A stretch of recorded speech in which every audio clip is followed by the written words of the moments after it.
Tracking, ladies and gentlemen, 49 coming out another community shoutcast for the OUSA Dota League Season 1. Just loading into game number 2 of TYK up against TYP. It's a best of 3 series, it's a tiebreaker to determine what team moves into the next stage. So far, TYP was able to take a very convincing game 1 victory. I'm just going to quickly log into Steam so I don't get any more messages from players in game. And so the Templar Assassin pickup, played by Mule, able to get a very clutch 11-minute blink dagger, was able to completely dominate the game off the back of that. They picked up a puck in opposition to the Templar Assassin, played by Mickey Mouse. Didn't really accomplish all too much. He was driven back by a Sideblade harass, out CS by the refraction damage. The one time he tried to rotate over to the top lane, actually fed a kill over to Yoda on the Nagasarn.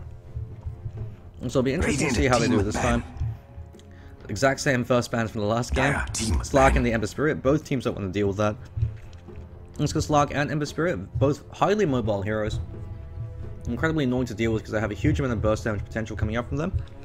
Also, a significant amount of split pushing presence coming out from the Ember Spirit. He could drop his Fire Remnant defensively, push out the wave. The instant he gets a jump by enemy heroes, just zips out to the Remnant, TPs to another lane, just the exact same thing, and create a lot of split pushing presence and just dodge fights using the Remnant.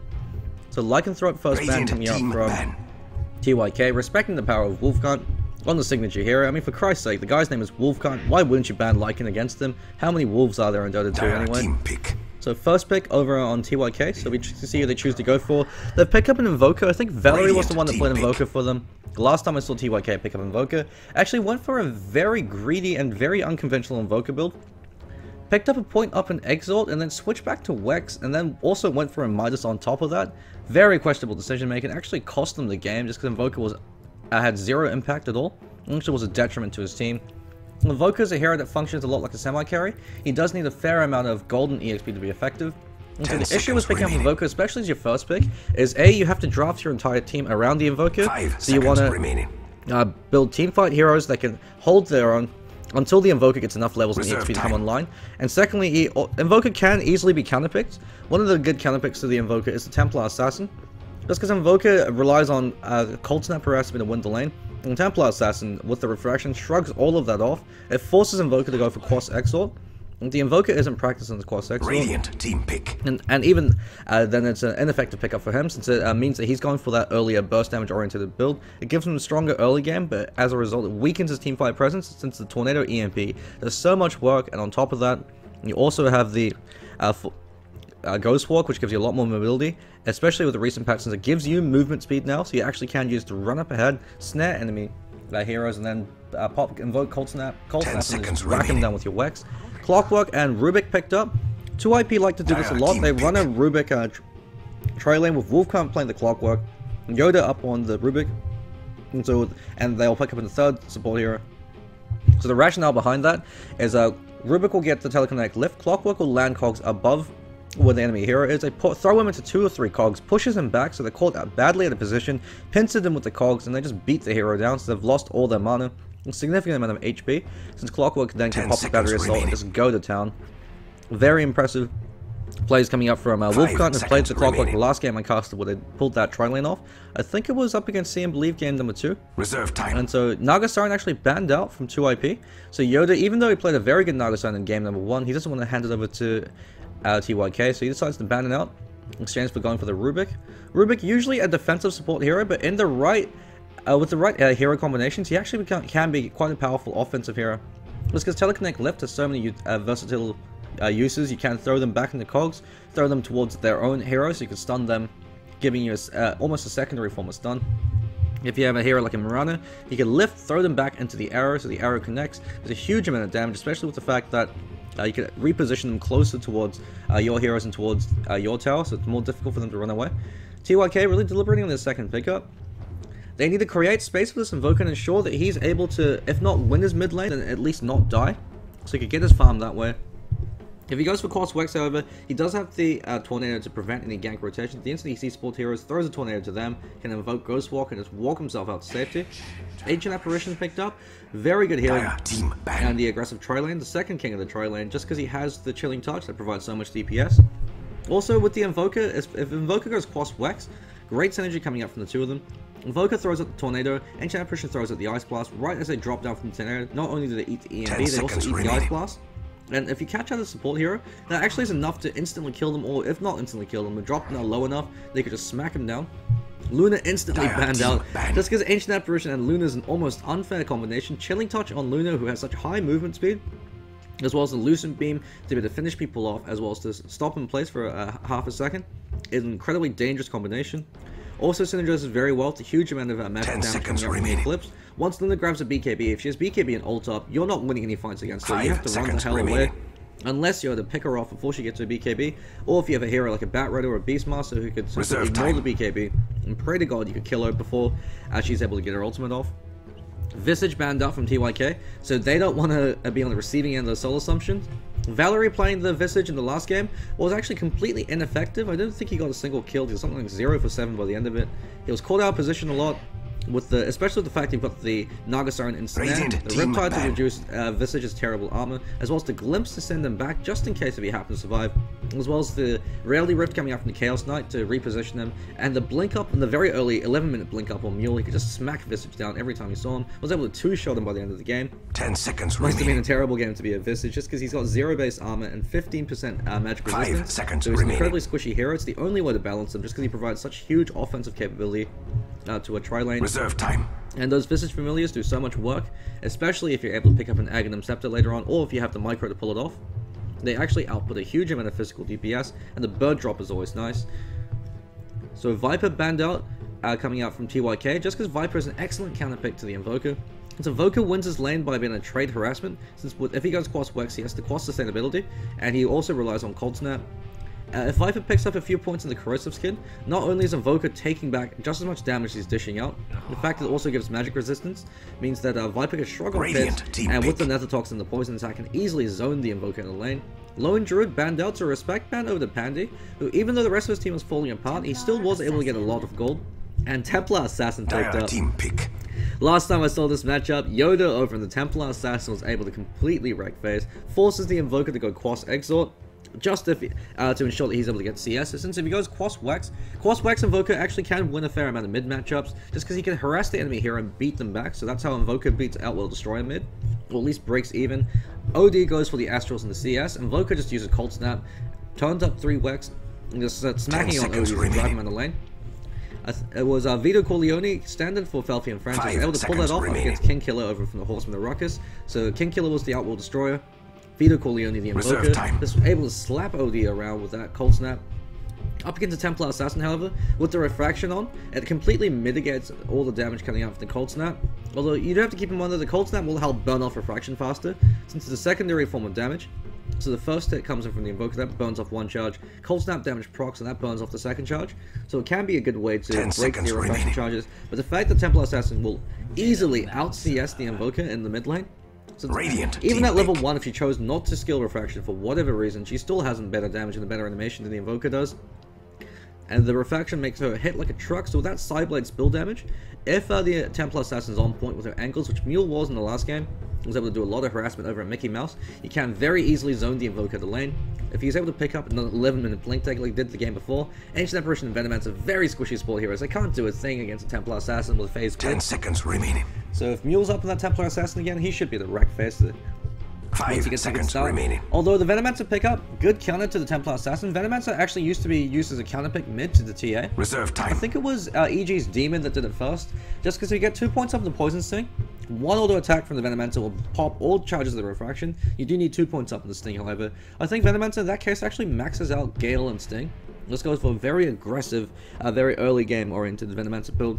We just burst them, we just kill them down by with the Snare coming up from the Gale, as well as the dot damage coming up from both the Gale, the Poison Sting, as well as the Poison Nova once you get it up.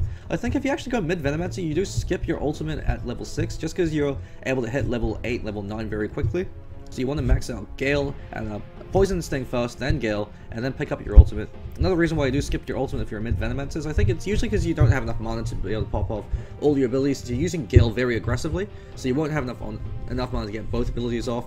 And similar to how in some laning situations, Queen of Pain chooses to go for a 2nd point up in the Shadow Strike, 10 seconds remaining. Scream of Pain as the first ability. So 2IP actually using almost all their reserve time for that pickup. They go for a Juggernaut. So it looks like Thundercunt will be playing the offlane Clockwork. He played the offlane Nyx Assassin in the last game. Now Wolfcunt will be up on the Juggernaut. So Juggernaut, very good hero. Just because in the early to mid game, he provides so much offensive and utility to the rest of his team. So you've got the Blade Spin. So if you have another hero with a snare or with a stun, in this case Rubick has the throwback. Blade Spin does 400 damage at level 1, 700 damage at level 4. It's a huge amount of ganking presence that Juggernaut has, even though he's a carry. 5 seconds you get a few points up in the healing ward, and once you do kill all the enemy towers, you can just push down that tower, just so the healing will sustain not only yourself, but the creep wave. So it lets you take 3 towers, and once you get your ultimate up, if you catch a hero out on their own, very good chance that they're going to drop. Timbersaw up against Clockwork, very surprised they chose Timbersaw, considering there's a Clockwork, and Clockwork handily beats Timbersaw in a 1v1 melee matchup. That's because Clockwork is able to use the Cog Harass, push back Timbersaw to not only deny him CS, but most importantly, drain his mana. The best way to control Timbersaw in lane is to control his mana pool. And Cogs does that very well. Level 1 Cogs burns off 80 mana. 2IP almost out of time. They actually banned out an anti-mage. I think it might have been a bit of a panic ban coming out from Yoda, just because he's almost out of his bonus time. 5th ban coming out from TYK, so they're going to ban out tri-lane support heroes they don't want to face up against. They know that the off-lane, mid, and tri-lane carry have been picked up. And the Rubick is most likely going to be a tri-lane support hero, so they need to ban out a hero that synergizes well with the Rubick. So it could be a tri-lane support hero that has a lot of aggressive power, because Rubick lacks the burst killing power on his own. He's got the lift and the fade bolt, but it's just not enough, so he's an enabler hero, and that's similar to that Crystal Maiden. He enables the other support hero to do that damage. Nyx Assassin, pretty good bans. Rubick and Nyx as a tri-lane duo is actually a fairly potent, so you've got a lift into the Impale, follow up with the Mana Burn. And it also gives you another way to control that Timbersaw and Invoker. Nyx Assassin's a fantastic counter to the Invoker, since Invoker relies on his mana pool and on his intelligence. And a level 4 mana burn burns off, I think, 5.5 intelligence, so that's a huge amount of damage the Invoker's taking. And a Jakiro pickup. Usually Jakiro is a pretty subpar support hero because he turns like a truck. And his cast animation is absolutely awful. But with the Rubick, so you have telekinetic lift, you throw them into the ice path and follow up the dual breath. It actually becomes quite a potent combination. And with the Clockwork cogs to lock people in place, Macropie actually does a huge amount of damage if you are able to get people stupid enough to sit in it for the full duration. And with the 5-second cogs at level 1, Clockwork is able to ensure that he could at least ruin one person's day. Also have the Rubick to throw people into the ice path. And ice path is a very cost-efficient CC ability. It's basically a ranged fissure, but you could run over it, so that gives you a huge advantage. And Razor picked up as a tri-lane carry for TYK. Counter pick over to the Juggernaut, just because when Juggernaut spins on you, you get that static link, since Juggernaut has to stay close to you. And you just right-click him down. If you get a few points up in the unstable current, you actually can't outrun the Juggernaut with phase boots. So you steal all his damage, turn around, start whipping him with 200 damage. Wolfkind calling out redemption time. Prepare for battle. So we'll see if TYK are able to get that redemption. Pandy, the captain for the team, this time going to be the offlane Timbersaw, going to the safe lane this time, so they want to clash try. Saying to Valory, Visage the last game, playing the tri-lane farmer over in the Razor. Mickey Mouse, who played Puck in the last game, going to be the Ancient Apparition, actually rotating top as well. Could it possibly be a dual lane, or even a tri-lane Timbersaw? Golfy, the usual offlane player over in the Venomancer. I picked up Gale at 1. I don't know how TYK are choosing the lanes so far. They're actually going for a pretty strange laning situation. I'd like to think that... I think they're trying to make sure that they clash try. Well, that happens. Mule going to be on the Templar Assassin again. I was looking forward to Yoda Assassin, but looks like Yoda's taking one for the team. He's going to be that Rubick and let Yule do his stuff over in the mid lane. It could be dual lanes, but I really don't like dual lanes just because Timbersaw needs as much EXP as he possibly can. Once he hits level 6, level 7, that's when he hits that peak, when he runs around killing anything that's stupid enough to stand to get in his path. It could be a tri-lane Timbersaw. I don't actually know how effective this will be. I suppose with the fact that you've got the Gale into the Cold Feet, the Chilling Touch by that DPS, and the burst damage coming out from the Welling Death, couldn't be too bad. But no, it looks like they're rotating over the top. Venomancer is just hanging around bottom. I think he just wanted to get that ward off. Scout up the DD rune, he should probably pick it up to deny it to the Radiant supports. Since Venomancer with double damage and a Gale, he actually could rotate mid and go for a very easy kill over on Mule. So he'll be going for Refraction at 1, going for the Bottle Rush, being pulled 2 tangos with the rest of his team. Actually, yeah, Venomancer hasn't been scouted out. If he picks up that double damage, Golfrey could go for some balls out plays. Yeah, looks like he's going for it. could have chosen to actually rotate this way through that high ground, just to ensure that since TA only has one path to go, and yeah, Mule's instantly rotating over. If he lands that Gale, catches him in it, that could actually be a kill. Refraction just went off cooldown, and never mind, he's able to get the high ground. Yeah, Venomancer really should have come from over here, since that means that the Templar Assassin only has one path to go. If he chooses to run through the Invoker, Invoker is able to get free hits to them the whole time. But Goldfeed nonetheless, able to drive him in the lane, gives Invoker left space to get CS. Invoker choosing foolishly to go for the cross build. So little Tony that's standing over on the Invoker, using on Mule, and you see that Cold Snap breaking off the refraction charges. The Templar Assassin's going to have the easiest lane of her life, just because Invoker, without any points on an Exile gets a TA, actually can't last hit very well, just because such a low base damage. While I say that, Mule actually misses 3 CS in the tower. Very embarrassing for him. Over in the top lane, we see Wolfcon over with Yoda hanging around. Where is the other support here? I think Jakiro, they're going for dual lanes. Wow, so Clockwork as well as the Jakiro. I guess you have the cogs of the Ice Path, but I would have liked to see an aggressive train lane just because you've got the Rubick to help set up for Wolfcon. It means that Wolfcon's actually going to get denied a lot of EXP. I think he might have started with Boots first, never mind, he just picked up a very early Boots. Would like to see a Stealth Shield up on him. This Juggernaut actually is a fairly squishy hero. The majority of his survivability comes from his Blade Spin, just because that mitigates all magic damage, but he still does take a lot of physical DPS. He's got good armor, but not the greatest. Mule actually losing mid, well, not winning mid as convincingly as he'd like. Tanny is almost out of mana though, so Invoker won't be able to continue keep up the Cold Snap harass. Denied. And there we go, that's what I was talking about. Templar Assassin just able to heartily outlast hit the Invoker. So I guess since Invoker has the Quas set, he's going for the Quas build. Ping over in the top lane, they're just going for some neutral EXP. Since TYK, we're more than happy to stack and pull for them. Yoda training some right clicks up against Venomancer. The issue with Venomancer is the tri-lane support is since he has such low range, about 450, he can't trade right clicks with the enemy supports unless you land a Gale on them, or unless they're stupid enough to stand still and let you get hits on them. So it's one of the reasons why he's picked up in conjunction with another support hero. But over in the bottom lane, Timbersaw should actually be having a pretty difficult time, since not only do you have the Clockwork with the Cog harass, actually Cheese not actually using Cogs to push back the Timbersaw. Very questionable plays coming up from him, so that's the easiest way to control the lane against the Timbersaw. Since he's a melee hero, it pushes into a bad situation. It's either he's unable to get CS because he's afraid of getting Cogs, or if he gets Cog, or if he goes for CS, just Cog push him back. So he gets that CS in exchange for not being able to get losing his mana and HP. Dual Breath, Cops Pandy in the face. Cheese stands alone, actually doing some questionable plays. I thought just going in for a Cog block there, because Battery Assault completely shuts down Timber Chain. But with 2 points up, actually Timber Chain harass coming out from Timbersaw. He actually could go for a kill attempt right now if he pops the Battery Assault. Where's that Battery Assault? Cheese, what are you up to, buddy? Yeah, Jakiro's close by. There we go. There's the Cog harass finally coming out. A bit too late, since Timbersaw is able to get a lot of free harassment. Dual Breath lands on Timbersaw, but with that point up of reactive armor, he should be fine. Coming through. Wolfcon being static linked up. Wolfcon actually has to back away right now. Raze is hitting like a truck. And he's going for a very aggressive build with a point up in Plasma Field, choosing not to go for the Unstable Current. Would have preferred the Unstable Current build in this case, just because you do want to be able to outrun the Juggernaut, so he doesn't deal that damage to you with the Blade Spin, and then just right click him down using that static link. Nonetheless, going for the Plasma Field does give him a lot more killing power, since once the Blade Spin wears off, you throw out the Plasma Field, get a few cheeky right clicks in, the Plasma Field should be to finish people off. Does a shit ton of damage, up to 350 at level 4, if you catch them out at max range with both rings. Haste run up on Templar Assassin. Could possibly look for a gank attempt over on Invoker, but Invoker can always invoke a Ghost Walk, especially since he's going Quas Wex.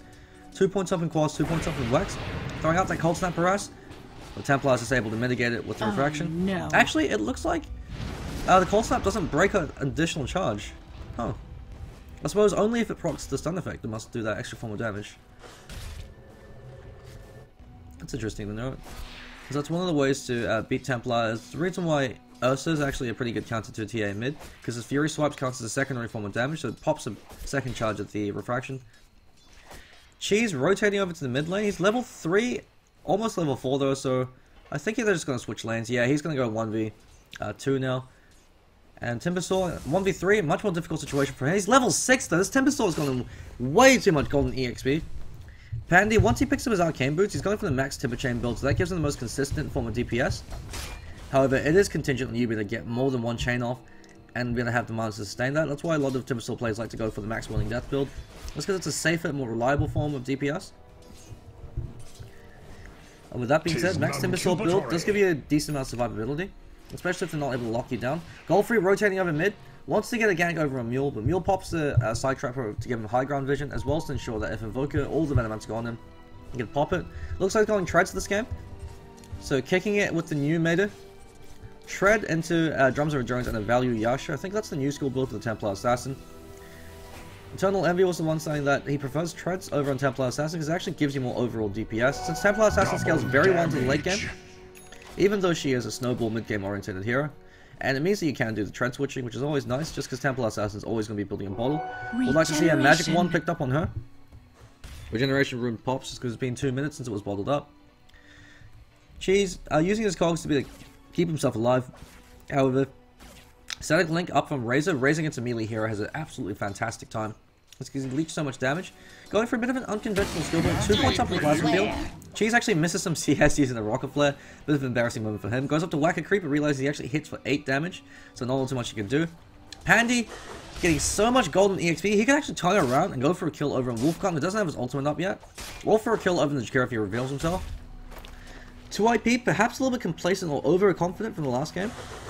You never want to give Timbersaw free levels, just because the instant he hits level 6, level 7, he will make your support heroes pay for it. He will actually make any hero he catches out pay for it, because pure damage hurts a hell of a lot. The chakram is a terrible thing. And phase boots picked up on Invoker, so that gives him a lot more sustainability. Survivability in lane with the phase movement speed as well as Wax. Also some last hitting power, which he needs, especially against TA. He's actually been doing okay. I guess he's got half the CS that Mule does. But the fact he's actually gotten CS at all astounds me. I'm surprised TA hasn't completely shut him down. He's got 19 denies. So Invoker hasn't been all fun and games for him. But the fact he's able to play very safe, you see him doing a bit of sideblade harassment. If he's able to get his farm, or his levels up, Invoker can be a potent team fighting presence. 3 points up in the Wex, going to pick up his 4th point up now. Goes up for the cold snap since Invoker, TA was in tower range, but Mel dodges the attacks. Good play coming out from Mule. Since you never want to lose refraction charges unless you absolutely have to. Pops the side trap over to guard the top rune. Radiant's bottom tower is under he'll attack. know whenever the rune spawns. Rune spawns bottom, an illusion rune. Pandy hanging around the bottom lane. No first blood yet. I think he's got enough gold for his arcane boots. Yeah, he's picked up his arcane boots. So with 2 points up in reactive armor, choosing to go for an additional point. Would have liked to see him max out the Willing Death as soon as possible. And Boots of Travel is the first item from Valory over in the Razor. Very strange build coming out from her. Usually you see Razor go into phase drums, or even pick up a mechanism. Razor is a tanky carry, similar to the Viper. Actually backs away a bit. Was able to steal only 28 damage. Should have been able to steal a lot more, especially with the Boots of Travel and a point up in the unstable current. 410 base movement speed. Very, very fast here at the Razor. That's why phase works so well. Similar to it's the same rationale as the Death Prophet. Since you have an ability that gives you a fixed a percentage amount of your movement speed, you get the phase boots that also gives you the phase ability. So on top of that, so it gives you a dramatic increase in your movement speed. You can use it to reposition yourself and get those right clicks. And since Razor doesn't really rely on getting fast attacks in, he just relies on hitting really hard with that static link. Choosing to max out Plasma Field first with only 2 points up in the static link. Very unconventional build coming up from the Razor. Usually see Razors either max out static link or max out the Plasma Field if they're in a tri-lane situation. And the fact that he's in a 1v1 against a melee, you'd like to see him max out the static link. Great cogs placed by Cheese there. Gets 2 bounces off over on Razor. Burns off all his mana. But the clarity is popped over from Ancient Apparition, so Ancient Apparition's got Razor's back. Templar Assassin is holding onto his gold, still could be choosing to go for the Blink Dagger, even with Treads. I don't know how effective Treads into Blink is on TI. I don't think I've ever seen Radiant's middle tower is under attack. Into Blink. That's not gonna hold. But at the same time, the Blink Dagger gives you enough mobility that Templar Assassin can make great work of it, and the attack speed's nice. It means you'll get that extra right click off. And the reason why I prefer phase boots, whenever you can, just because Dota 2 is a game about mobility. If it can't hit the enemy hero, then you're not doing any damage to them at all. So it doesn't matter how much attack speed you have if you can't hit them. Phase always gives you the ability to hit the enemy hero. It gives you that movement speed. Great Ghost Wall coming up, but Dust Speed Pop lifts him up from Yoda. Meld damage clicks on him. No mana over on the Invoker. Valory comes in, gets that Plasma Field. Should be actually be a kill over on Yoda. So he's draining all the damage on Mule. Gale misses. If he turns around, goes for a kill over on Yoda. Side Trap pops. Cheese stands alone. Gets that defensive cog pushback. Valory's out of mana now. Side Trap pops on Godfrey. Eats the Rocket Flare. But that's about it. So, whole lot of action for a whole lot of nothing.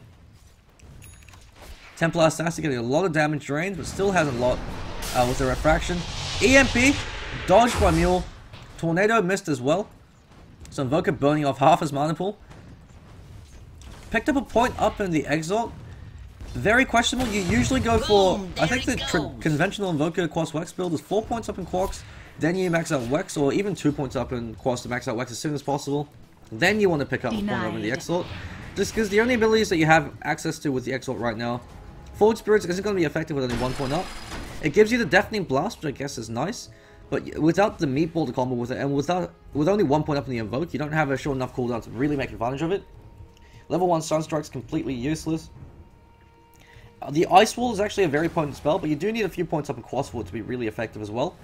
So the early point in Exalt actually making very little sense. But over in the bot lane, Pandy, uncontested, well, fairly contested farm, but he's, considering the fact he's 1v3, fairly uncontested. Pops a Dual Breath, where's the Ice Path coming out from Thundercant? She stands alone, completely whiffs the cogs. So yeah, Jakiro could have landed the easiest Ice Path of his life there. By the time the Timber Chain flew out, he would have been frozen. So that would have interrupted the Timber Chain. And First Blood actually goes in the top lane. Yoda takes a fall to Razor. He sends a disturbance to the Force. And Razor whips him down. Booted Travel's the first unpick up for Razor. I don't think I've ever seen this before. Very strange, but I suppose the movement speed with the unstable current, especially since he's only got 1 point up in it right now, and it's giving him 410 movement speed. So with it maxed up, it's probably something about 430, 440. The Radiant should really do something about that middle tower. Very mobile. Dire's bottom Here tower it also is gives you under the attack. Boots of Travel's ability, which enables you to TP into creeps. So he can always be present around the map. Radiant's top tower I guess is that under means attack. that TYK are wanting to take it late game. I guess considering the fact that TA hasn't really started snowballing yet, so she's been fairly content, although Mule just has been camping the mid lane. He's been getting as much farm as he can. He's going for that value Yasha, so yeah, he's going for the new school build.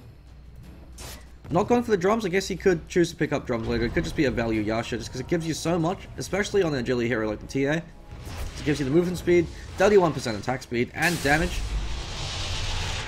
Very cost effective pickup. EMP completely whiffs once again. I don't know what the hell Invoker's been doing with those EMPs. Tornado actually catches. Good coordination. If the Tornado caught just a bit earlier, actually would have saved Mule, as it would have meant that he didn't get the AA Ice Blast. One of the things you have to keep in mind with Tornado is if you don't coordinate effectively, it can actually be more of a hindrance than a help. She stands alone, gets a cog trap, is called out, throws out the hook shot at point blank range, might be able to kill Mickey Mouse. Never mind, Valory's doing so much damage right now. Locked him in place.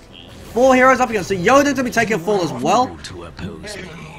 And 2IP getting a bit complacent, getting a bit sloppy, and being smacked down by TYK with some great rotations coming up from them. Tornado catches out Mule. Blade Spin forced by Wolfguard. He doesn't have mana though to be the TP out. It's actually a very precarious situation. Pandy zips on in. Apparition Ice Blast clips Wolfguard. He could be, yeah, he takes a fall with that Cold Snap. Great play coming up from the AA. Mule's very low. Ice Blast Part 1 flows out on Golf Reef. But with that static link over on a BOT, Razor, he should be taking a fall. Pandy throws on one right click and Invokers able to seal the deal. Mule running for his life.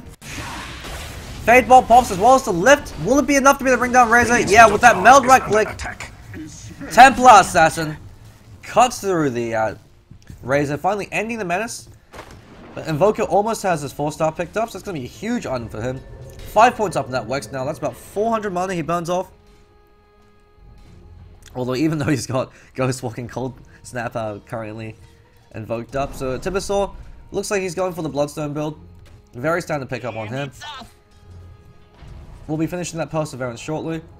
And then once he picks up the Soul Boost, he just disassembles his Arcane Boots and then we'll be able to finish it. Mule has a Haste Rune as well as a Yasha. So he could be looking for some gank opportunities right now. 390 movement speed on the TA, who counts as a pseudo-ranged hero. As well as the Side Trap, which has that snare. Very powerful chasing ability. Looks like Razor's going for the Drums of Endurance, so he's going for a racecar build without the phase. Could be seeing SMY's next mid item, although I would always like to see the BKB. Actually, BKB might actually be a great pickup on him this game, just because there's a fair amount of physical DPS coming out. The only forms of lockdown he has to be worried about is the lift, since he could dodge the Ice Path very easily. All alone in the world. Clockwork, if he lands a hookshot on him, Razor can turn and fight. He knows he's tanky enough that he could static link, pop the Eye of the Storm, and just right-click him down before the Battery Assault kills him. So he could actually be going for an SMY as his next big item after the drum, since he's going for that racecar build. Still very surprised with that Boots of Travels pickup, but he's been making it work with those 2 kills. We have 430 movement speed, 1 point up the unstable concoction, unstable current. Mule eats the Ice Blast, was able to use Refraction to be able to eat through the majority of that dot damage. Hitting very fast. You have to keep in mind Yasha gets 31% attack speed. So on top of the treads, at 56 attack speed over in the Templar Assassin, she's hitting very fast. And with the movement speed, the reason why treads is actually a better pickup in Templar Assassin in terms of DPS is with treads into Yasha, you have 390 movement speed, so you're moving faster than most heroes anyway. So you don't actually need the extra phase movement speed. It's nice, but it's not 100% necessary. Looks like Invoker's actually going for a Yule Scepter, so that was just casual ring regeneration up for him. Very interesting considering you actually go 4-star if you go for boss. What's happening? Cheese stands alone, called out with Pandy in the Thunderdome. And takes a fall with a chakra. I don't know what the hell he was doing there, especially with Razor. You can't hookshot in against the Razor, just because if you don't hookshot the Razor, he'll static link you. If you do hookshot the Razor, he's going to static link you. Damned if you do, damned if you don't. So you want to isolate that hero away from the Razor, or be able to finish him off before anything happens. But while that's happening, Ancient Apparition takes a fall to the Omni Slash coming up from Juggernaut. Never mind, didn't even need the Omni Slash, just got a Blade Spin kill. Wow. Pretty impressive plays coming up from the Juggernaut, choosing only to go for 1 point in the healing ward, then max out his Blade Dance. I do disagree with this build. I prefer to see you max out that healing wall as soon as possible, with maybe 1 point up in the Blade Dance, just because it does provide you a huge amount of split pushing power, as well as sustainability. In team fights, if no one kills the Juggernaut healing ward, this actually gives you a huge amount of regeneration healed. If you actually have pretty good micro skills, you can have that ward microed around the backline.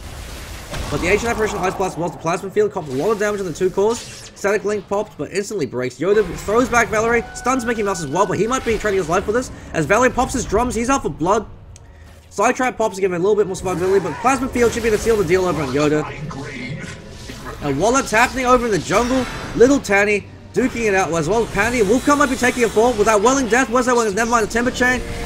Hookshot as well as Battery Assault over Mickey Mouse, but while he's able to kill the AA, he's going to take it for the Valory. Valory completely unstoppable so far. Mule fleeing for his life, caught up the Static Link, uses the melt, but he's still able to drain damage during all of this, so Mule's very scared right now. Instant that pops. Valory just saying hello, he's hitting for 200 now. Plasma Field also provides flying vision, so you can't juke out a Razor, however you can hide with invisibility since they don't have any detection. So Mule, the only survivor in that. Tornado misses, even though Mule's standing in plain sight. Maybe he didn't see where he went, since he was able to juke him out in the fog of war. They're able to take a free tail 1 bot lane tower. Actually, Wolfcon's TPing in bot. He's up for blood. He's got Omni Slash up. Pandy's almost out of mana. Goldfree's called out. He's able to use that static link to drive back the Juggernaut. Mule copying a lot of damage. Throws out the Omni Slash, bounces back a few times. Poison Nova drops. Picks up Valory. Valory might be taking 4. Ice Blast flies out. Only catches 1. Valory's still alive. He gets 1 more right click to actually kill Wolfcon. Clockwork's able to finish off Valory with a Rocket Flare. Great cogs coming out from Cheese. Traps in the Venomancer, pushes back Clockwork. Timbersaw has no mana. Clockwork takes the fall, unfortunately. Teammates were too low to be able to capitalize that advantage. Yoda's going to be taking fall. 1 more right click from Timbersaw. Mule might be taking fall as well. Never mind, Pandy's out of mana. Wolfcon comes in. Tornado actually picks him up. That's going to kill him off. But Mickey Mouse going to be taking fall as well. Jakiro late to that party, gets it! Great Ice Pot, Necropire! Top 10 plays coming up to Jakiro. Side Trap pops to the buyback from Mule. He's pissed off, he wants revenge. Plasma Field's out from Valory. He's able to kill off Wolfcon in the backline. 1 more right click. Actually, he dies to the neutrals. I feel sad for them. The Cobalt's proving to be too strong. Valory's called out Mule, but Mule's duking it out as well. He doesn't have that side link damage. Thunder comes fleeing for his life, gets caught up with 1 more right click. TYK punishing the complacency coming up from 2IP. They might have gotten a bit overconfident. Mule runs in, he's dusted up now, so he can't use the melt dodge, he can't use the same trick twice. Fleeing for his life with that movement speed from the Yasha. He might be able to create enough distance before he goes down. Valory is unable to maintain the static link for too long. The Radiant should really do something about that middle tower. And it looks like the Boots of Travel and the Razor is actually doing a lot of work. He was able to TP back into that fight. And the Venomancer poisoned Nova, copying a lot of damage over on Yoda, keeping him very low, meaning that when she's got that great cog block off, able to isolate the Venomancer as well as pushing back the Timbersaw and draining all his mana, they didn't have enough HP or mana to be able to re-engage. Treads picked up on Venomancer, would have preferred to see Arcane Boots, just because if he decides to go for something like a Mechanism, having the Arcane Boots means that you could get off your ultimate as well as your mech, but I guess with the Timbersaw, he's picked up his Bloodstone. I guess Timbersaw doesn't want to build Arcanes on top of that. So yeah, Arcane Boots is usually a preferable pickup on Venomancer, just because he's actually called out by Cheese. Great vision provided by the Side Trap. He might be taking a full Ice Blast, cops him. Eats that deafening blast, pushes him outside of his own cogs. His cogs providing well covering fire, but finally falls. So your offlane Clockwork in exchange for a 5-position Venomancer. They're very happy with that trade. That side trap over there providing just enough vision for the Clockwork to initiate. Was a good play coming up from him, but unfortunately TYK were all in the neighborhood. They popped in to say what's up and just able to smack him down. Dire's top tower is under attack. Wolfguard doing a bit of miss micro of that ward, recognizes and pulls it back. The reason why Invoker goes for Yule Scepter on an Exort build is because it gives you an incredibly powerful solo ganking burst combination. You Yule Scepter a hero, you land your Sunstrike, and then you combo that with the Meatball and the Deafening Blast, and that will instantly kill any hero you catch out. On a Quas Wex Invoker, you want to go for 4-star. Because that means that once you get a point off an Exalt, you 4-star yourself forward, you angle yourself, and then you drop the Ice Wall. Ice Wall is actually one of the best snares in the entire game. Goes through BKB, snares you for so much. What's happening? Invoker actually goes balls to the wall. Yoda comes to Chakram and the Ancient Apparition Ice Blast. Never mind, just barely misses. Eats that Chakram, dodges the Timber Chain. What's happening? Cheese creating space for the team. Wolf cuts it around the Omni Slash. Yoda's able to flee for his life. Razor kills Cheese in the backline. Mule's caught up in the tornado as well. Valory's out for blood, but he might be taking a fall to Mule. One more right click from the tower actually seals the deal. Mule turns around with the Meld Strike over on Pandy. Pandy's got enough points to reactive armor, they can shrug it off. Defensive Gale catches out Wolfcunt. Mules continue to chase the Timbersaw, but with the Timber Chain, he's very happy with that. Chakram pops, trying to pop all the refraction charges. Mules is able to smack down Venomancer backline, but he's called out, eating a lot of damage. Great Timber Chain to Whirling Death in mid-flight. Mule copying a lot of damage to that. EMP as well, it might actually kill him off. Pandy with a one more Chakram, if he gets it, can finish him off, and never mind, Invoker steals the heal with one more right click. Wolfcunt's actually going to be careful now. Invoker hits fairly fast. And with Cold Snap coming off cooldown, 1 more second. Wolfcunt does that battle Bladespin. He could be taking a fall. This is why you want the 4-stars to give you that repositioning. But you got Pandy to come in with the Chakram. And TYK able to take some great fights. In terms of EXP, 5,000 in favor of TYK. In terms of gold, 3,000. The Jakiro pick hasn't really been all too effective. I actually don't see Jakiro in these engagements at all. Just because Jakiro can't do anything against the Razor. Razor can just outrun the Ice Path. So unless Rubick also uses the Lift, in which case you're wasting 2 CC abilities on one hero. So you're leaving the Invoker and the Timbersaw unchecked. He has picked up a mechanism though, so maybe he'll start being a little more active in fights.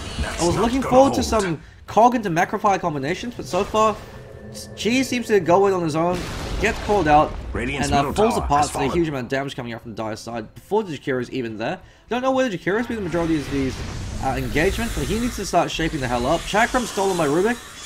Yoda, Cheese actually catches out Pandy, but Pandy's the worst hero you're going to catch out, just because he's very tanky. EMP wasted, but that's that Ice Wall. Incredibly potent snare. So yeah, Yule's up on Invoker. I think I heard it was either Puppy or maybe it was the captain from Cloud9 talking about the fact that with Ghost Walk, Yule's over on Quas Wex Invoker is actually very powerful now, because what you do is you use the Ghost Walk, scout out ahead, and instantly catch a hero on his own. You Yule's them, and the rest of your team catches up. So what he's doing right now, if he Yule Scepters Yoda, Pandy can come in and go for a kill. He's invisible though, because you have to keep in mind Ghost Walk actually has a snare debuff, so it's very obvious when Invoker's Ghost Walking. But at the same time, you can just use the Tornado, so the Yule Scepter, questionable pickup. I guess he could use it if he's Omni Slash. Maybe that's the reason why he picked it up. Since he'll instantly break the Omni Slash if he's the only one that's being Omni Slashed. But at the same time, you can also use Ghost Walk. I guess it provides a bit more of a reliable method. And at the same time, it always gives him movement speed. So he's gone for both 4-star as well as Yule's. Interesting build coming up from Invoker. Would have liked to see Phase drum into 4-star. It's a more conventional build. But so far, he's been making it work. 1 death to his name. 4 kills. The Tornado EMPs haven't been quite on point, but he's still created a fair amount of space for his team. Tornado flies out, whiffs everybody but splits them. Pandy comes in. EMP channel, got a pop over on Mule. Never mind, whiffs on everybody. So yeah, Invoker's spell accuracy has been pretty low, but at the same time, he's forcing the enemy team to back the hell away. So space created from the Invoker. Rocket Flare comes out. Would have liked to see Clockwork actually using his Rocket Flare to push out or defend the top and bottom lane. So that's one of the things you have to keep in mind with Clockwork, because he's a global presence hero.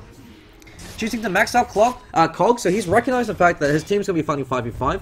So in that case, having the 8-second Cog duration, as well as the fact that if he's able to land the Cog push on 2-3 heroes, he can actually single-handedly win a fight. That's not good for the Radiant. This is a build that Bone 7 likes to do a lot, especially if he recognizes his team's going to be fighting. Waste time hitting them. Flare is good, but it's pretty good in all stages of the game, whereas if you max out that Flare, gives you a lot more teamfight control. Radiant's top 200 mana burned off on 2-3 heroes, that's going to be a critical factor. Tower is all alone in the world, being attacked. Especially if the enemy heroes decide to run back into the cogs the second time. 400 mana and 400 HP. That's what a hell of a thing. Dire's middle tower is under attack. Timbersaw just pushing back creep waves and Jakiro with Willing Death. Pandy's got nothing to fear. He's too tanky. He was given way too much space to farm. I was so astounded that Timbersaw got as farm as he did. Timbersaw's a terrible 1v2 or 1v3 hero just because you can't just go on him and kill him. From level 1, you play hyper aggressive against a Timbersaw because that's what he's weakest, since he either goes for reactive armor, in which case he can't. All he can do is walk away. He goes for Timber Chain, in which case you pick up a hero that can interrupt the Timber Chain. So for instance, Luna is a great counter carry to the Timbersaw, because you can use the Lucent Beam to interrupt the Timber Chain. Or he goes for Whirling Death, in which case he's very squishy. 0 armor, Yoda picks up a haste, it's instantly purged off. You also have to buy Steve a lot more time. EMP's gonna land, never mind, misses. Ice Blast misses as well.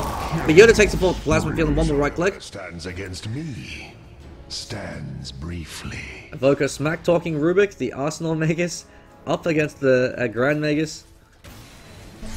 And so you saw the utility coming up from the Yule Scepters. It gave his teammates enough time to come in. Since Invoker actually whiffed his EMP, it was nice to know that his team had his back, although he would have gone to kill anyway with the phase movement speed, having max 506. Thunder can't call out position, copying a lot of damage. Cheese goes and gets a great 2-man cog trap, 3-man cog trap. Meatball drops is going to instantly kill Cheese, even though it went on the wrong side.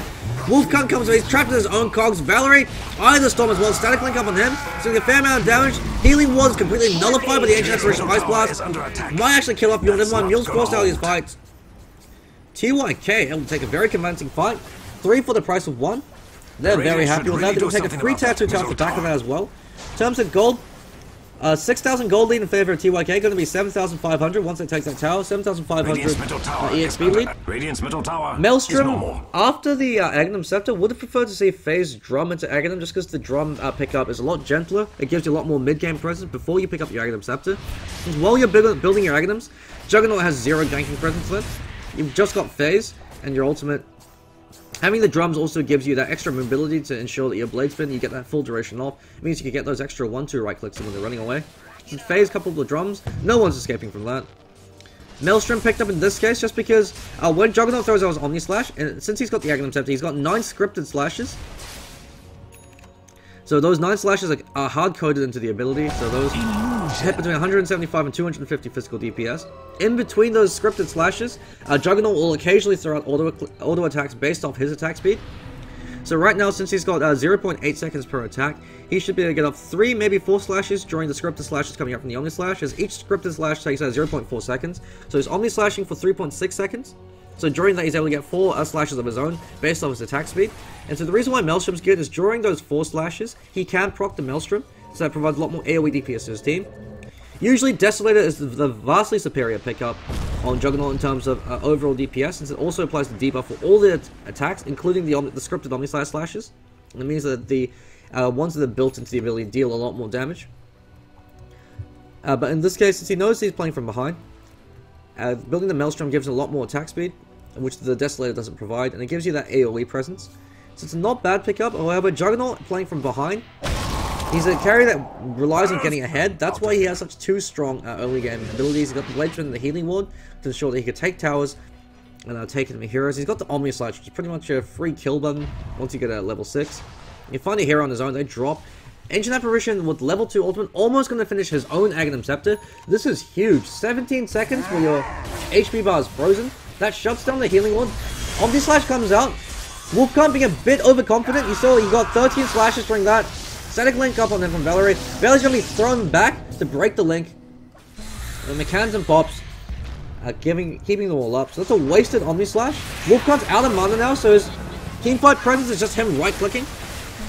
And while he does right-click very hard, Golfie's called out. If he doesn't want to go for the Cogs first because his teammates are there. Ice Blast followed by the Sunstrike. Wolfcon's forced to use Blade to keep himself alive. Jakiro takes a fall. Cheese able to kill Valory in the back end. He finds his metal lacking. Mickey Mouse called out the sidetrack will get beaten up by Mule. That's not good. No way you're running around from that. But Wolfcon dropping to the Ancient Apparition Ice Shadow, and Ancient Apparition picked up his Aghanim Scepter. But while that's happening, Invoker split pushing a base. About time. Only got 1 Forge Spirit,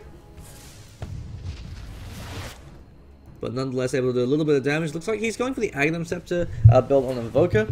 Personally, I'm not a big fan of the Aghanim Scepter on Invoker, unless your Invoker player is god tier and knows his shit and can get off all the abilities very quickly. So like, we're talking Dandy level Invoker. That's because picking up a Sheepstick or a BKB offers your team a lot more utility and a lot more presence. Since Invoker with a BKB, you can't actually do anything to him. He will wreck your entire team on his own with a BKB up. Because you can't go for right clicks on him, since he, with the Force Staff, the drums, as well as with the Force Staff, the Yule Scepter, and the Phase Boots, he can just outrun you. He has a permanent haste run on him at all times. He can run and Force Staff himself forward, pop the Ice Wall on 2-3 heroes, throw out the Tornado, throw out the EMP. And just using those 3 abilities, he's already won the fight. Doesn't even need to invoke anything else at that point. So the BKB gives him that flexibility to do that. In this case, since a lot of the damage is coming out from physical DPS, since Jakiro provides very inconsistent magical DPS, Rubick actually doesn't do all that much magical DPS. He's got 1 nuke and that's it, unless he steals something from your team. And Clockwork Battery Assault's nice, but Invoker can either Force Staff himself out of the cogs or just Yule Scepter himself. So in that case, you could go for a Sheepstick, which is one of the best items in the game. It's a 3.5 second hex on anyone you choose. Juggernaut most likely won't be going for a BKB unless he absolutely has to. And that severely gives his DPS. So if you go for a Sheepstick and he's then forced to build a BKB in retaliation, you've done your job, because that means your carry is going to get a lot fatter than his. Also, that means if you catch a hero out, not only do you have Cold Snap and the Yule Scepter, you also have the Sheep, so you can potentially lock down 3 heroes. Sheep 1, Yule's up the other one, Cold Snap and start smacking on the last. Sheepstick up on Pandy. I love this item pickup on Timbersaw, since you have all the survivability you need from reactive armor and the bloodstone. So getting a very early Sheepstick up on him gives you that much more team fight control and capabilities. Ice Path flies out. I'm really questioning the effectiveness of this Jakiro pickup, since he wasn't able to shut down Timbersaw at all. Side trap, Mule pops his BKB. He's going to get a free kill over the Venomancer. Venomous Gale pops over on 1. Omni Slash flying back and forth. Mickey Mouse actually takes the fall to the Omni Slash. Valory driven out. He has too much movement speed though. Invoker running for his life. He wants to invoke Ghost Walk, but I don't think he's going to get a chance to. Called out with the Ice Path. He could be taking a fall. 1 more right click. Juggernaut says, my blade is Swifter. Cuts him in half. Pandy in the back end. Able to kill Yoda. Wolfcunt wants revenge for his big brother. Pandy is able to Spider-Man zip his way to trees and to safety. You saw the power of that Sheepstick in that fight. Was able to lock down Yoda, so he couldn't do anything at all. Wolfcunt, that Maelstrom pickup actually working out very well. He got those 13 slashes from Omni Slash. Now that he has levels 3 ultimate, he's getting something between 17 and 18 slashes. So that's a lot of damage coming out from Juggernaut with the ultimate, especially if he decides to pick up a Mjolnir as well. Gives him that many more slashes. Would prefer actually for him to pick up a value Yasha right now. Just because Banter Style is actually a pretty good pickup on him, since he could use it while he's blade spinning to purge off the buff to ensure that he can start right clicking immediately. Gives him a lot of pressure.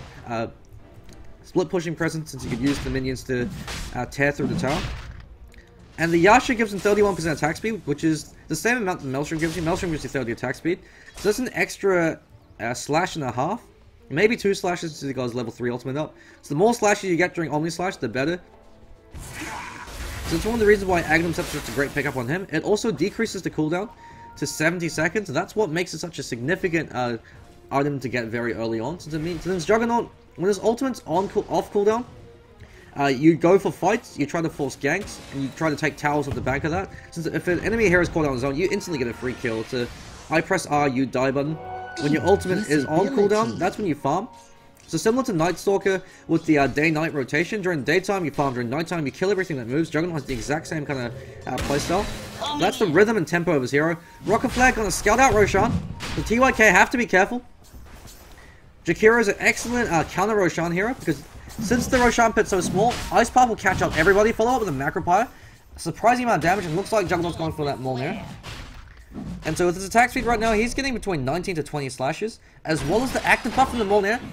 Cheese catches out Golfy. Into Apparition Ice Blast, he force stomps himself to safety, trapping in the Juggernaut. Omni Slash flying in the back line, kills off Mickey Mouse.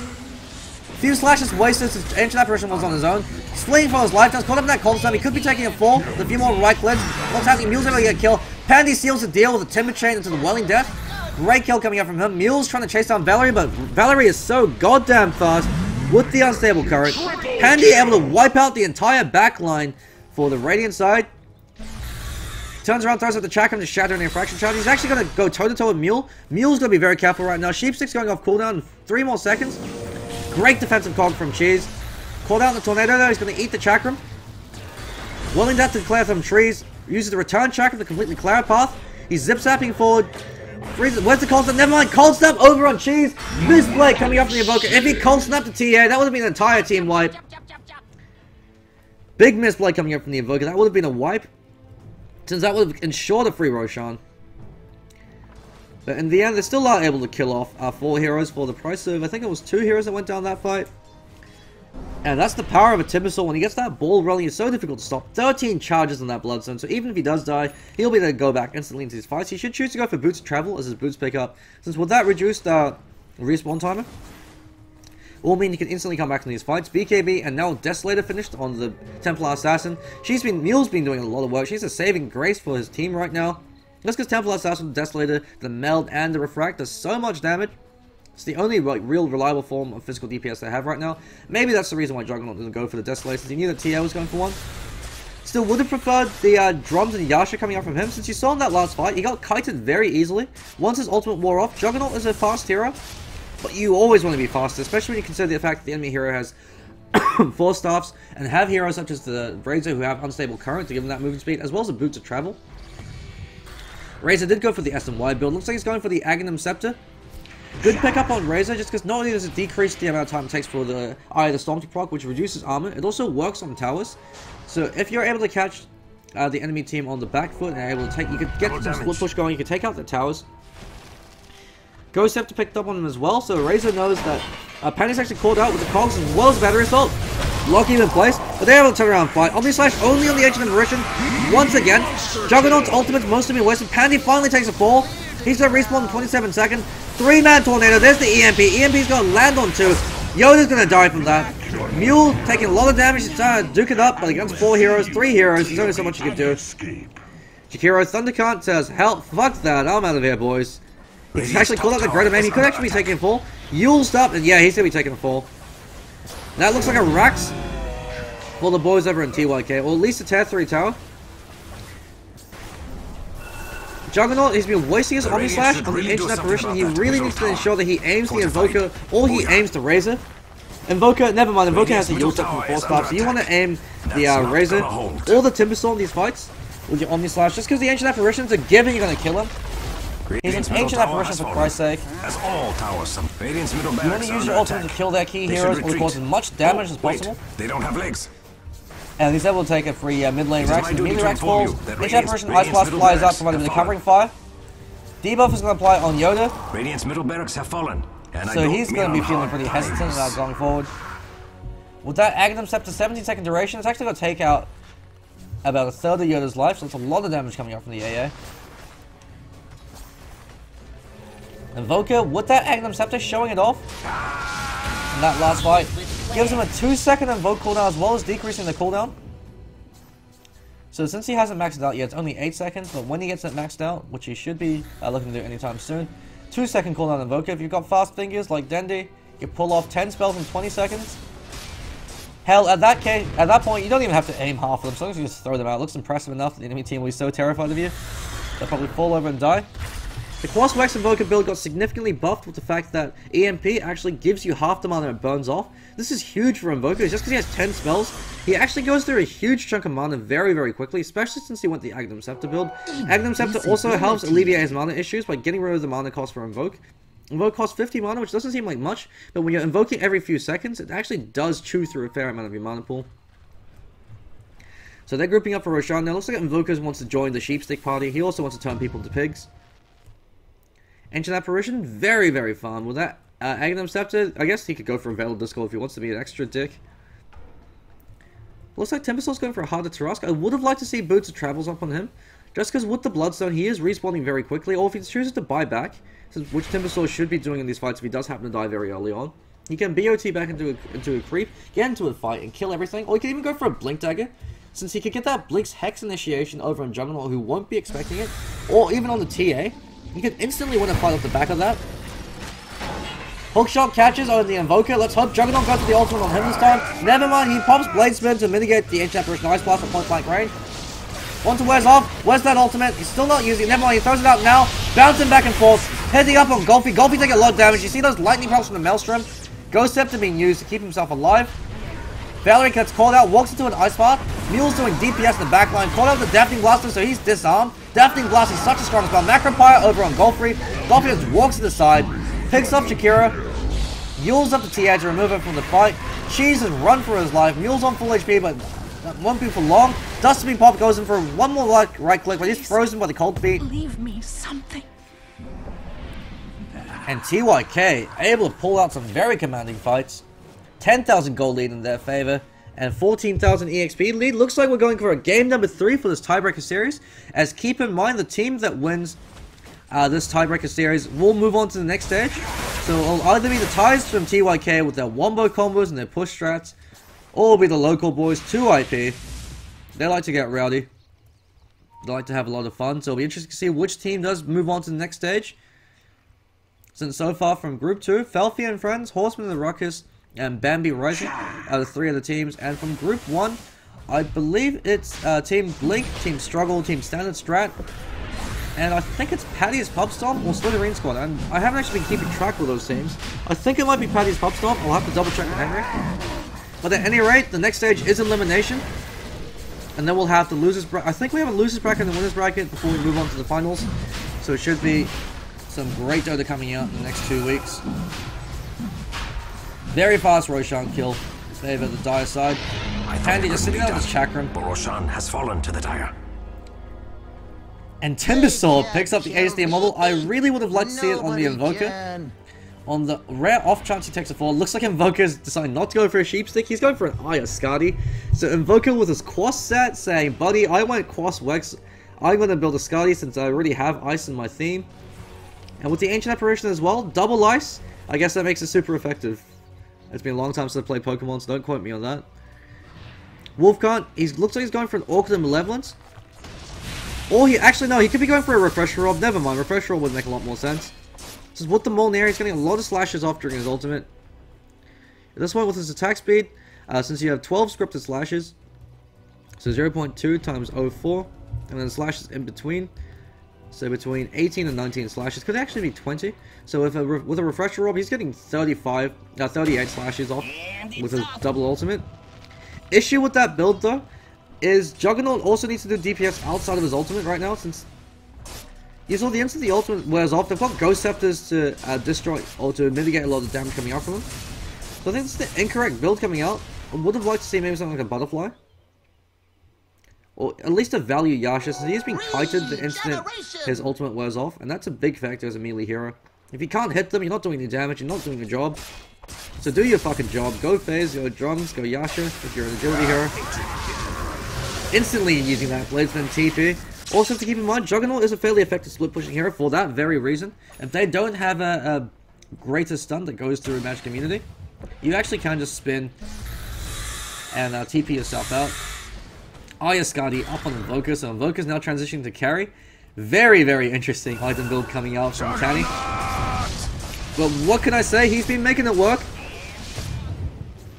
He's got that maxed out Invoke now, so 2-second cooldown. Looking to see some huge plays coming out from Invoker, or at least some mediocre ones that look very flashy.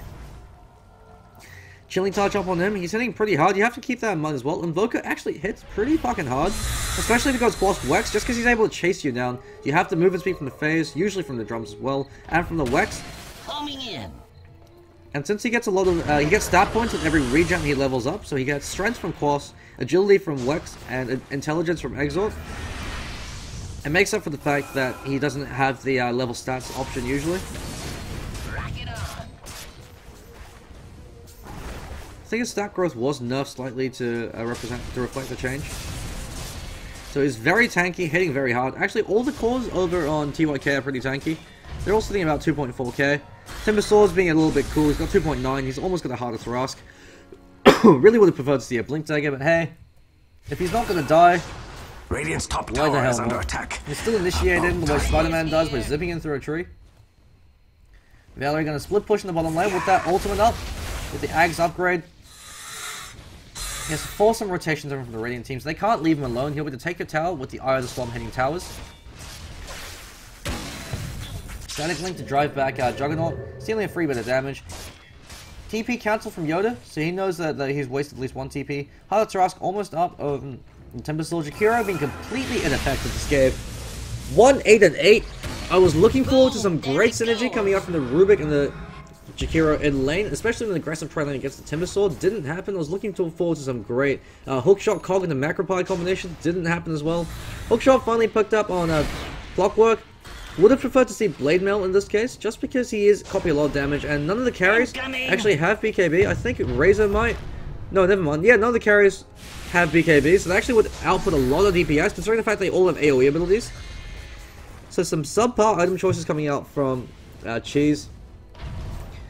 Bit unfortunate. The Agnum Scepter is a good pickup when you're ahead, but never when you're behind, just because while it does reduce your hookshot cooldown to 12 seconds, if you're dying in those 12 seconds, you're not going to get a second hookshot off anyway. So when you're playing from behind, you want to go for the Blade Mail. So it means that if you do die, you're at least stealing a lot of damage to the enemy team, especially since they didn't go for BKBs. They're outputting a huge amount of AoE damage in these fights.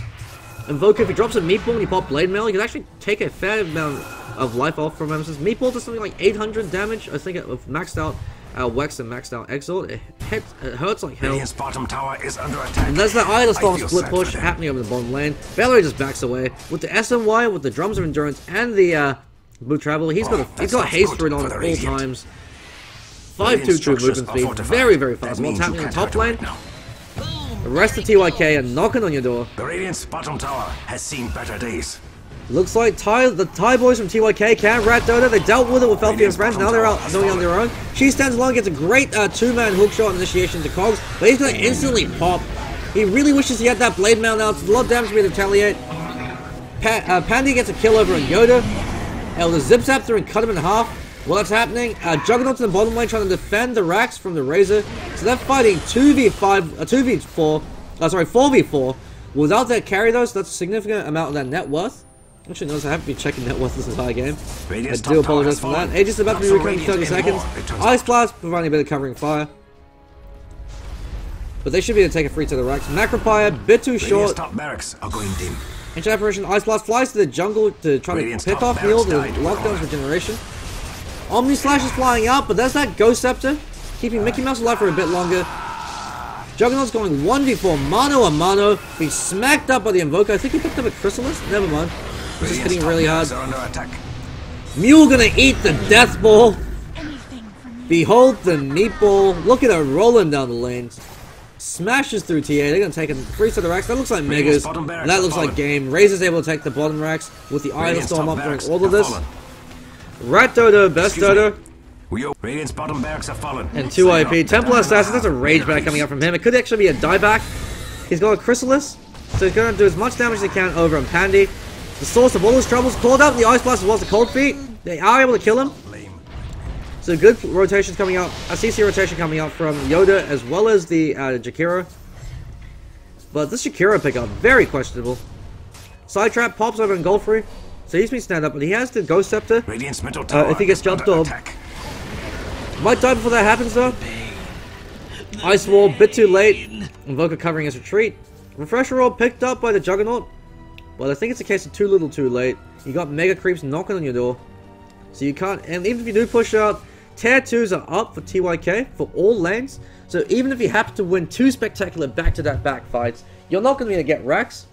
I think at this point it's actually impossible for 2IP to be able to win.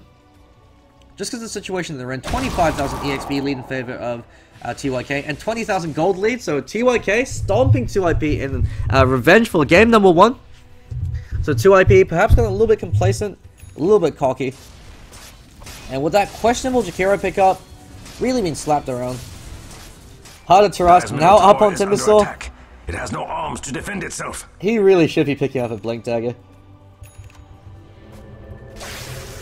Yule Scepter up on Jakiro, gives him some easy initiation. Yoda's able to provide some covering fire. Turned into a pig. And he gets cut in half. Timbersaw showing his emotional maturity as he laughs after killing another human being. Agnum Scepter up on Venomancer.